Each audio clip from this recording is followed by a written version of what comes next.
반갑습니다. 8월 14일 목요일입니다. 오늘 저에게 주신 하나님 말씀은 구약성경 에스겔서 17장 1절에서 10절까지의 말씀입니다. 에스겔서 17장 1절에서 10절까지의 말씀을 읽어드리겠습니다. 여호와의 말씀이 내게 임하여 이르시되 인자야 너는 이스라엘 족속에게 수수께끼와 비유를 말하라. 여호와께서 이같이 말씀하여 이르시되 색깔이 화려하고 날개가 크고 깃이 길고 털이 숱한 큰 독수리가 레바논에 이르러 백향목 높은 가지를 꺾되 그 연한 가지 끝을 꺾어가지고 장사하는 땅에 이르러 상인의 성읍에 두고 또 그 땅의 종자를 꺾어 옥토에 심되 수양버들 가지처럼 큰 물가에 심더니 그것이 자라며 퍼져서 높지 아니한 포도나무 곧 굵은 가지와 가는 가지가 난 포도나무가 되어 그 가지는 독수리를 향하였고 그 뿌리는 독수리 아래에 있었더라. 또 날개가 크고 털이 많은 큰 독수리 하나가 있었는데 그 포도나무가 이 독수리에게 물을 받으려고 그 심어진 두둑에서 그를 향하여 뿌리가 뻗고 가지가 퍼졌도다. 그 포도나무를 큰 물가 옥토에 심은 것은 가지를 내고 열매를 맺어서 아름다운 포도나무를 이루게 하려 하였음이라. 너는 이르기를 주 여호와의 말씀에 그 나무가 능히 번성하겠느냐? 이 독수리가 어찌 그 뿌리를 빼고 열매를 따며 그 나무가 시들게 하지 아니하겠으며 그 연한 잎사귀가 마르게 하지 아니하겠느냐? 많은 백성이나 강한 발이 아니라도 그 뿌리를 뽑으리라. 볼지어다 그것이 심어졌으나 번성하겠느냐? 동풍에 부딪힐 때 아주 마르지 아니하겠느냐? 그 자라던 두둑에서 마르리라 하셨다 하라. 아멘. 국제적인 정세가 유다에게 위급해질수록 또 현실적으로 바벨론의 침해 앞에서 포로로 끌려가고 어려움을 겪어가면서 유다는 이제 풍전등화의 상황에 몰리게 됩니다. 이 당시에 이제 유다의 왕들은 사실 이제 바벨론의 영향을 받을 수밖에 없는 그런 왕들이 되지요. 그러니까 완전히 유다 땅이 멸망하기 이전에 바벨론은 그나마 자신들이 원하는 꼭두각시 왕을 앉혀놓고 정치를 하고자 했던 바로 그때를 말씀하신 것입니다. 몇 가지 비유를 들어서 하나님은 저희 가운데 말씀하고 계시는데 큰 독수리가 등장합니다. 이거 바벨론 왕 느부갓네살을 상징합니다. 그리고 백향목의 연한 가지, 그러니까 약한 가지죠. 이 가지라고 하는 것은 결국 쉽게 이 독수리에 의해서 부셔질 수밖에 없는 존재를 이제 상징한다 볼 수 있는데 그 당시 유다 왕 여호야긴을 상징하는 것으로 보여집니다. 그리고 그 땅의 종자를 꺾어서 다시금 수양버들 가지처럼 심는 포도나무가 나오게 되는데 이것이 바로 이제 유다 왕 시드기야를 얘기합니다. 그러니까 느부갓네살이 여호야긴을 포로로 잡아간 이후에 대신할 수 있는 왕을 세우는 것이 이제 시드기야지 않겠습니까? 그러니까 이제 완전히 꼭두각시처럼 사용하는 거죠.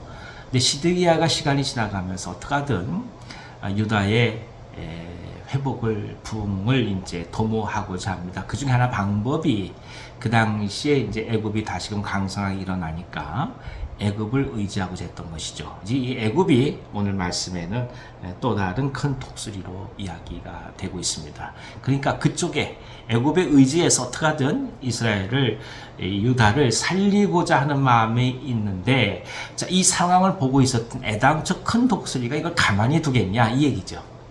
그 큰 독수리가 다시금 와서 연한 가지 그리고 포도나무를 다 부셔드릴 것인데 결국 지금 이 하고자 하는 이 모든 수고들이 무슨 의미가 있느냐 이제 이것을 얘기하는 것입니다.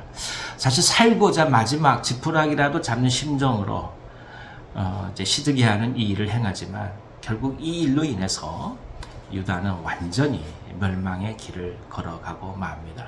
그럼 이런 역사적 예언 앞에서 하나님은 무엇을 또 말씀하고 계실까요? 다름이 아니라 하나님을 떠난 자들이 갈 수밖에 없는 삶의 이 궤적에 대해서 말씀해 준다고 볼 수 있습니다.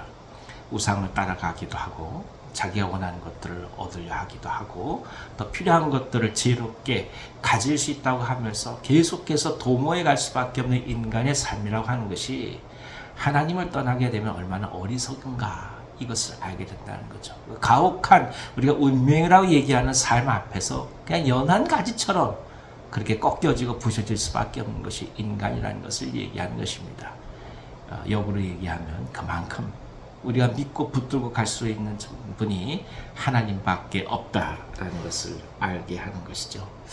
그렇습니다. 우리가 어찌 사람을 다 의지하겠습니까?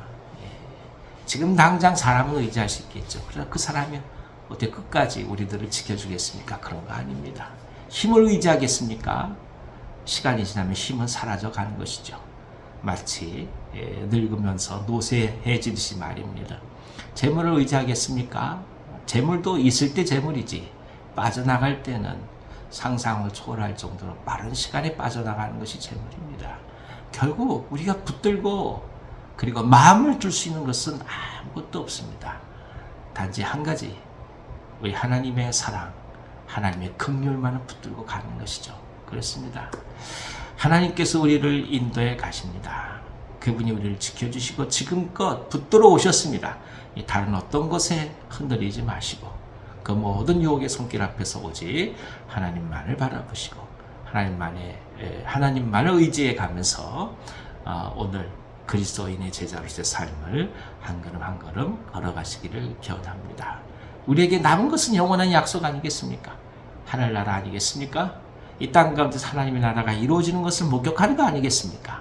그러니까 그 일을 위하여 불림을 받았으니 불림받은 그대로 한 걸음 한 걸음 흔들리지 말고 충성스럽게 나아가는 우리 모두 되기를 간절히 기원합니다. 기도하겠습니다. 하나님 아버지, 큰 독수리의 비유를 통해서 결국 유다가 가야 될 길이 무엇인지를 또 한번 알게 하시니 감사합니다. 하나님, 우리가 마음을 둬야 될 것이 어디 있겠습니까? 사람을 쫓아다닌들 해결이 되겠습니까? 물질을 쫓아간들 모든 것이 다 우리가 원하는 대로 해결될까요? 결국 시간이 지나가면서 남는 것은 공허와 우리의 노쇠와 병듦밖에 없다는 것을 또 한번 깊이 깨닫습니다. 하나님만이 우리의 주인 되시오니 우리가 주님만을 붙들고 가게 도와주시고 하나님의 은혜에 의지하여 하나님의 주권을 신뢰하며 하나님께서 주신 소명을 붙들고 오늘 기쁨으로 살아가게 하여 주옵소서. 그리하여 매일매일이 기쁘게 하시고 그리스도께서 주시는 생명의 놀라운 그 기쁨을 계속 누려갈 수 있도록 역사하여 주시옵소서. 매일매일 성령으로 저희들을 새롭게 하여 주셔서 다시금 계속해서 하루하루 주시는 시간 속에 주님의 사랑으로 다시금 가다듬으며 은혜를 붙들고 갈 수 있는 믿음의 용기를 더하여 주시옵소서.